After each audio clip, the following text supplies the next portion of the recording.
Question number 4। क्या given है हमें? In this figure if PQ parallel to ST, ये दो लाइन आपको दे रखी है, PQ parallel to ST, right, and angle PQR is 110.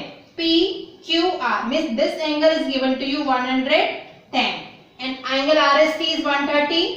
RST means this angle is also given to you, that is 130. पूछ क्या रहा है? Find QRS. QRS ये वाला एंगल आपसे जानना चाह रहा है, ठीक है। सो इस एंगल को निकालने के लिए सबसे पहले हम क्या करेंगे, इस पॉइंट R के थ्रू एक लाइन ड्रॉ करेंगे जो कि लाइन PQ और ST दोनों की ही क्या हो, पैरेलल हो। ये हिंट आपकी बुक में भी दे रखी है अगर आप देखेंगे तो, ठीक है। तो very first step what we will do in solution, draw a line CD, इस लाइन को हम नाम दे देते हैं CD, through vertex R which is parallel to both line PQ and ST. So let's draw this line. In this way you will draw this line and say this is line CD. ये CD आप देख पा रहे हैं, R vertex से पास हो रही है और PQ और ST दोनों की ही क्या है, पैरेलल है, ठीक है। नाउ अब हमें निकालना कौन सा एंगल है, ये वाला, ठीक। इस एंगल को निकालने के लिए देखिए, अगर मुझे ये कंप्लीट एंगल, देखिए कंप्लीट एंगल कितना है, 180 है या नहीं, दिस कंप्लीट एंगल इज 180। तो मुझे ये एंगल निकालना है। अगर देखिए से अगर मुझे ये वाला और ये वाला एंगल पता लग जाए, ये दोनों एक्सटीरियर एंगल अगर पता लग जाए तो मैं ये एंगल आराम से निकाल सकती हूँ, तीनों का सम 180 करके, ठीक है। तो मेरा फोकस क्या होना चाहिए कि मुझे ये दो एक्सटीरियर एंगल कैलकुलेट करने हैं, ठीक है। तो मैं इनको सबसे पहले नाम दे देती हूँ, से दिस इज एंगल 1 एंड से दिस इज एंगल 2, ठीक है। नाम दे दिया हमने दोनों एक्सटीरियर एंगल को, angle 1 and angle 2। Now you can see हमें दे रखा है कि PQ और ST दोनों क्या है, पैरेलल्स हैं, और CD भी हमने इन दोनों के पैरेलल डिजाइन की है।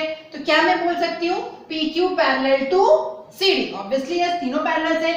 सो चूंकि line PQ parallel to CD, PQ और CD पैरेलल लाइंस हैं, और 110 और एंगल 1 कैसे हैं, कॉन्जिक्यूटिव इंटीरियर एंगल्स हैं, और हमें पता है कॉन्जिक्यूटिव इंटीरियर एंगल्स क्या होते हैं, सप्लीमेंट्री होते हैं। यहाँ मैंने सेपरेटली बना के दिखा दिया, देखिए लाइन PQ, राइट, और ये हमारी लाइन CD। PQ को मैंने आपको अच्छे से समझाने के लिए थोड़ा सा एक्सटेंड कर दिया है। तो ये एंगल 110 और ये एंगल 1 दोनों क्या है, कॉन्जिक्यूटिव इंटीरियर एंगल्स हैं, और इनका सम कितना होगा, 180। तो विल यूज दिस प्रॉपर्टी, क्योंकि PQ parallel to CD, so 110 angle 110 plus angle 1 will be equal to 180। क्यों लिखा मैंने,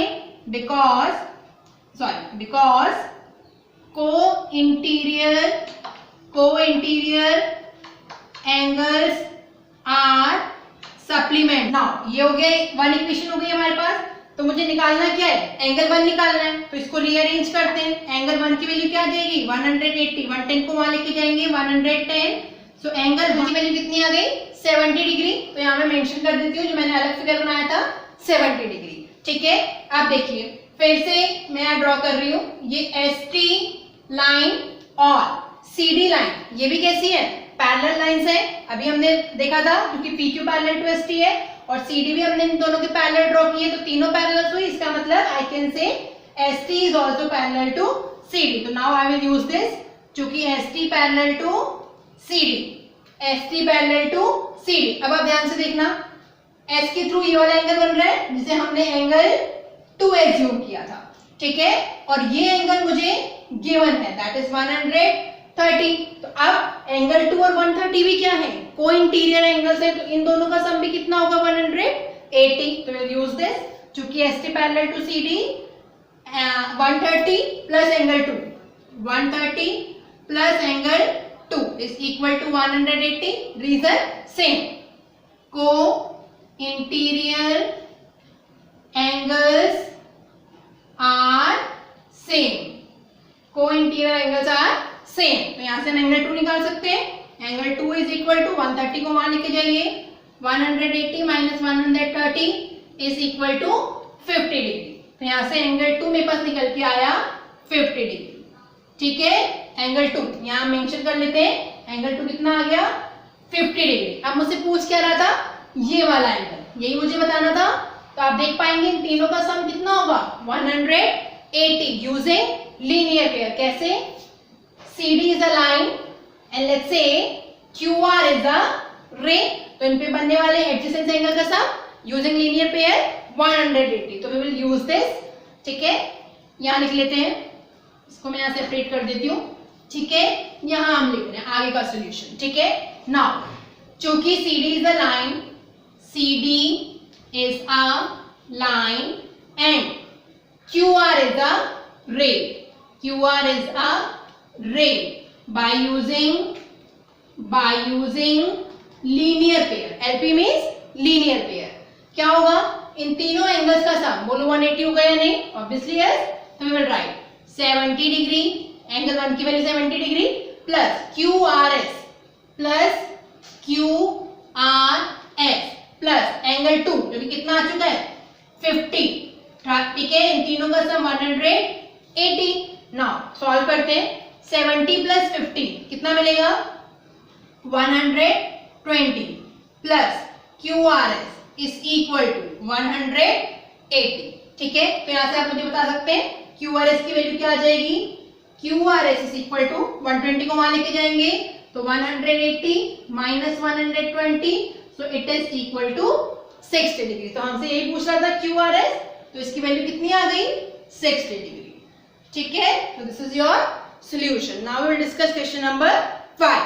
Question number 5 में this figure is given to you और कह रहा है AB parallel to CD, दो लाइन AB और CD के आपस में parallel। Now जो हमें given है हमने फिगर में मेंशन कर लिया, APQ 50 डिग्री and PRD 127। पूछ क्या रहा है, find the measure X and measure Y, X और Y मेजर हमें कैलकुलेट करना है, राइट। तो सबसे पहले देखिए हम अप्रोच क्या लगाएंगे इसे सॉल्व करने के लिए, AB और CD दो पैरेलल लाइंस है, हम देख पा रहे हैं। अगर मैं एक बार के लिए इस PR रे को भूल जाऊं, सिर्फ PQ की बात करें, तो दिस इज PQ। तो ये एंगल आपको गिवन है 50 डिग्री और ये वाला एंगल है X। आप देख पा रहे हैं, अगर मैं पूरा ट्रायंगल बनाती इस तरीके से तो ये X यहाँ गिवन था, ये 50 डिग्री। ठीक है, तो चूंकि ये दोनों लाइंस पैरेलल हैं तो मुझे बताइए 50 और X ऑल्टरनेट इंटीरियर एंगल्स हैं या नहीं, ऑब्वियसली यस। तो ये दोनों आपस में क्या होंगे सेम। तो एक वैल्यू तो आपको इजीली मिल गई, कैसे मिली, चूंकि AB parallel to CD, so angle 50 is equal to angle X, या आप ऐसे कह लीजिए angle X is equal to 50। क्यों लिखा मैंने ऐसा, बिकॉज ये दोनों ही कैसे हैं ऑल्टरनेट इंटीरियर एंगल्स, ऑल्टरनेट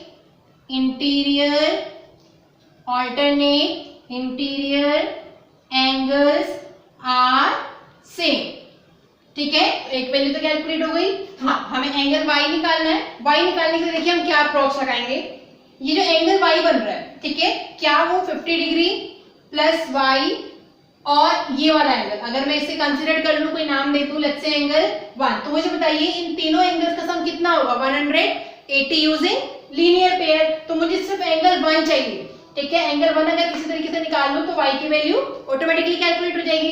तो एंगल 1 निकालने के लिए देखिए हमें क्या इंफॉर्मेशन दे रखी है, AB और CD पैरेलल है और एंगल 1 और 127 आप देख पाएंगे these are consecutive interior angle. कौन कौन से, एंगल 1 और एंगल 127 कैसे हैं, को इंटीरियर या कॉन्जिक्यूटिव इंटीरियर एंगल। तो मुझे बताइए इन दोनों का सम कितना होगा 180। तो आई विल राइट, चूंकि AB parallel to CD, right, so angle 1 plus 127, angle 1 plus 127 will be equal to 180। क्यों लिखा, बिकॉज को इंटीरियर एंगल्स आर सप्लीमेंट्री, ठीक है, इसका रीजन मैंने मेंशन कर दिया।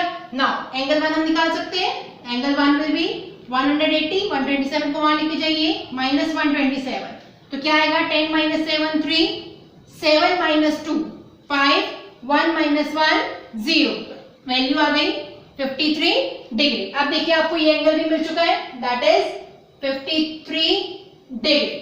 तो अब बताइए 50 प्लस 5 प्लस 53 तीनों का सम किसके इक्वल होगा? 180।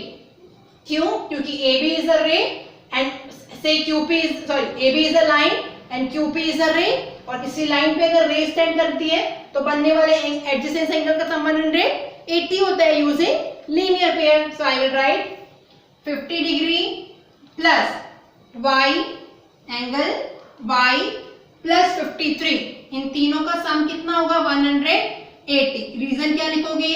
Using linear pair, using linear pair. ठीक है, सो y की वैल्यू निकालिए, 50 प्लस 53 को ऐड करेंगे तो you will get 103, angle y is equal to 180। So angle y is equal to 180 और 103 को वहां लेके जाओगे तो माइनस का 103, so you will gate 77 degree. तो y की वैल्यू भी हमारे पास कैलकुलेट हो गई 77 डिग्री, x 50 और y 77 डिग्री। यही हमसे पूछ रहा था। तो this is over. Now we will discuss last question, question number 6। क्या गिवन है इसमें? PQ and RS are two mirrors. You can see here in this figure PQ and RS. They both are two mirrors placed parallel to each other. दोनों के एक दूसरे के parallel हैं, right? An incident ray AB moves along the path BC. ठीक है? An incident ray AB means एक कोई रे है इस पॉइंट A से आई और इस मिरर को इसने यहाँ पे B पॉइंट पे स्ट्राइक किया, तो AB is the incident ray for this mirror PQ. ठीक है, now and strike the mirror RS at C. Now strike करने के बाद इसने BC पाथ को फॉलो किया और सेकंड मिरर RS से स्ट्राइक करी किस पॉइंट पे? C पर, और वापस से क्या हुई? रिफ्लेक्ट हो गई। तो पूछ क्या रहा है? Along CD, prove that AB parallel to CD.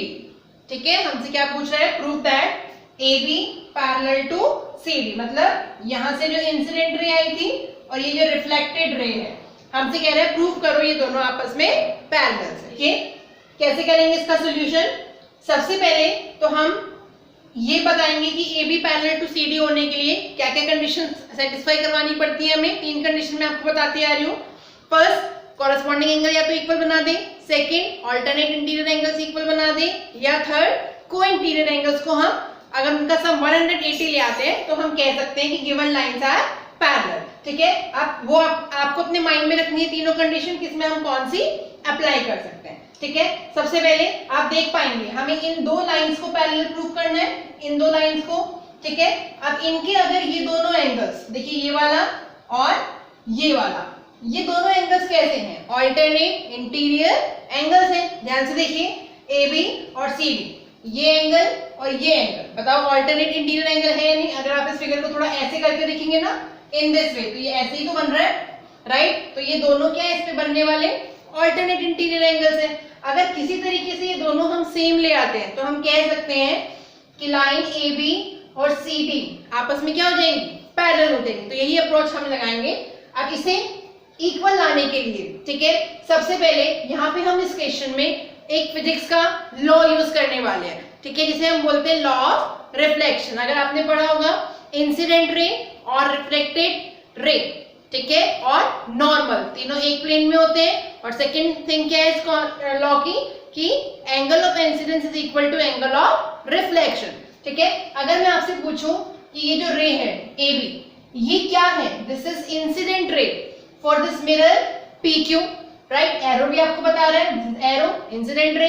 Now ये नॉर्मल के साथ जो एंगल बनाती है, इंसिडेंट रे और नॉर्मल के बीच का जो एंगल होता है उसे हम क्या कहते हैं? Angle of incidence. तो यहाँ पे नॉर्मल अभी मिसिंग है। ठीक है, ऐसे ही इस C पॉइंट पे देखिए, ये BC क्या है? इसकी इंसिडेंट रे है और CD क्या है? रिफ्लेक्टेड है। तो अगर मुझे इसका एंगल ऑफ इंसिडेंस और एंगल ऑफ रिफ्लेक्शन जानना है तो मुझे पहले क्या करना पड़ेगा? नॉर्मल ड्रॉ करना पड़ेगा। ठीक है, तो यहीं से हम इसका स्टार्ट करेंगे। सबसे पहले आप सॉल्यूशन में क्या लिखेंगे? ड्रॉ टू नॉर्मल्स, ठीक है, through point B and C। कैसे लिखेंगे? Draw a normal B। देखिए इस तरीके से मैंने पहले इसको यहाँ ड्रॉ कर लिया, सॉरी, इन दिस वे, ठीक है। Let's say this is B Y, ठीक है। Draw a normal B Y through a point B, through a point B. इस बी से हमने नॉर्मल ड्रॉ कर दिया, this is B Y. Now ये जो बी वाई है वो पी क्यू पे क्या है, परपेंडिकुलर, क्योंकि नॉर्मल है ना, तो I can say P Q या B Y perpendicular to P Q, ठीक है, लिख सकते हैं। ऐसे ही हमें एक और नॉर्मल ड्रॉ करना है इन दिस वे, इस पॉइंट से सी से, मान लेते हैं इसको नाम दे देते हैं C Z. So again draw a normal C Z through a point that is now this time C, ठीक है, सच दैट कि सी जेड इस पे परपेंडिकुलर होगा आर एस पे, C Z perpendicular to R S, ठीक है। तो हमने नॉर्मल ड्रॉ कर लिया, क्यों किया, क्योंकि मुझे एंगल ऑफ इंसिडेंस और एंगल ऑफ रिफ्लेक्शन इसमें आइडेंटिफाई करना था। अब हम देख सकते हैं इजिली, ये जो हमारा एंगल है दिस वन, ये जो नॉर्मल और इंसिडेंट रे के बीच में जो एंगल बन रहा है, this is my incident angle, से दिस इज I1, ठीक है। और नॉर्मल और रिफ्लेक्टेड रे के बीच में जो एंगल बनता है उसे हम कहते हैं एंगल ऑफ रिफ्लेक्शन। तो ऑब्वियसली ये हमारा क्या होगा, R1, R1 means angle of reflection, ठीक है। ऐसे आप मुझे सी पॉइंट भी बता सकते हैं। इसके लिए सी के लिए इंसिडेंट रे कौन सी है, BC, तो इंसिडेंट रे और नॉर्मल के बीच में कौन सा एंगल बनेगा, ये वाला angle of incidence, this is I2, ठीक है। और ये वाला कौन सा होगा, नॉर्मल और रिफ्लेक्टेड रे के बीच में एंगल ऑफ रिफ्लेक्शन, से दिस इज R2। तो हमने चारों एंगल्स इसमें लिख दिए, ठीक है। Now you can see here कि हमने जो दो नॉर्मल्स लाइन ड्रॉ करी थी, कौन कौन सी, BY और CZ, क्या ये दोनों भी आपस में पैरेलल है। अगर आप इसे ध्यान से देखें, अगर मैं इसे आगे एक्सटेंड कर दूं, ठीक है, तो BY और CZ आपस में क्या है, पैरेलल है। और इसका मैथमेटिकल रीजन क्या है कि अगर हम दो पैरेलल लाइंस के ऊपर नॉर्मल ड्रॉ करते हैं तो वो नॉर्मल्स भी आपस में क्या होते हैं, पैरेलल होते हैं, ठीक है। तो I will write here BY parallel to CZ, line BY parallel to CZ, क्यों, because these are normals on parallel lines, normals on parallel line are also parallel। अगर BY और CZ पैरेलल है तो आप ध्यान से देखना बेटा, ये R1 और I2, R1 और I2 क्या इस पे बनने वाले ऑल्टरनेट इंटीरियर एंगल होंगे या नहीं। फिर से BY और CZ दोनों पैरेलल हैं, तो R1 और I2 इस पे बनने वाले क्या है, ऑल्टरनेट इंटीरियर एंगल है। थ्योरम कहती है ये भी आपस में क्या होंगे, सेम होंगे। तो आई कैन से चूंकि line BY parallel to CZ, so R1 is equal to I2, सो R1 is equal to I2, angle R1 is equal to angle I2। Now अब देखिए यहाँ पे हम यूज करेंगे law of reflection of physics. देखिए this is what, angle of incidence, this is angle of reflection, they both will be same. Again for C point I2 and R2 will be same, this is by using law of reflection। so I will write I1 is equal to R1 and I2 is equal to R2। क्यों लिखा मैंने, because of law of reflection, because of law of reflection। law of reflection ऐसा कहता है incident angle और reflected angle आपस में क्या होंगे, सेम होंगे। तो हमने सेम कर दिए बी और सी दोनों पॉइंट्स पे बनने वाले एंगल्स को। नाउ यहां से आप फिर से देखेंगे बेटा, see this is equation number 1 and this is equation number 2। देखिए यहां से हमारा R1 किसके इक्वल है, angle I1, angle R1, this angles, ठीक है। यहां से देखिए एंगल R1 किसके इक्वल है, एंगल I1 के इक्वल है, और यहां से हमारा R1 किसके इक्वल है, I2 के इक्वल है। तो बताइए यहाँ R1 I1 के इक्वल है और यहाँ I2 के इक्वल है, तो एंगल R1 किस किस के इक्वल हो जाएगा, I1 as well as I2, ठीक है। अब देखिए I2 और किसके इक्वल है, यहाँ से R2, भाई I2 किसके इक्वल है, R2 के इक्वल है, तो I2 यहाँ भी लिखा हुआ है हमने, तो I2 किसके इक्वल हो गया, R2। अब देखिए क्या ये चारों एंगल्स बराबर आ गए या नहीं, I1, R1, I2 और R2 ये चारों आपस में इक्वल है। तो इन दोनों का किसी भी दो का सम नेक्स्ट दो के सम के इक्वल होना चाहिए या नहीं। मींस अगर मैं ऐसे लिखूं I1 plus R1 is equal to I2 plus R2। ये भी तो सेम होगा, क्यों? क्योंकि चारों आपस में इक्वल है। सो यही चीज तो मुझे प्रूव करनी थी। अगर मुझे दो लाइंस को पैरेलल प्रूव करना है तो बनने वाले ऑल्टरनेट इंटीरियर एंगल्स क्या होने चाहिए? सेम होने चाहिए। तो आप अगर ध्यान से देखेंगे इस AB और CD लाइन के लिए, AB और CD लाइन के लिए ये कंप्लीट एंगल क्या है? This complete angle I1 plus R1। और ये कंप्लीट एंगल क्या है? अगर इसको और एक्सटेंड कर दे थोड़ा सा, दिस कंप्लीट एंगल ये क्या है? I2 plus R2। और अभी अभी हमने प्रूव कर दिया I1 plus R1 is equal to I2 plus R2। So we can say चूंकि alternate interior angles are same, so that we can say AB parallel to CD। So now we will write the solution। Here I am writing चूंकि I1 plus R1 is equal to I2 plus R2। और ये है क्या? Angle ABC। Angle ABC is equal to angle BCD। BCD। और ये कैसे angle है? Alternate interior angle. Alternate interior angles are same. ये हमने प्रूफ किया है। क्यों लिख रही हूं मैं? क्योंकि हम प्रूफ कर चुके हैं। क्योंकि alternate interior angles are same, hence AB parallel to CD। So this is your proof।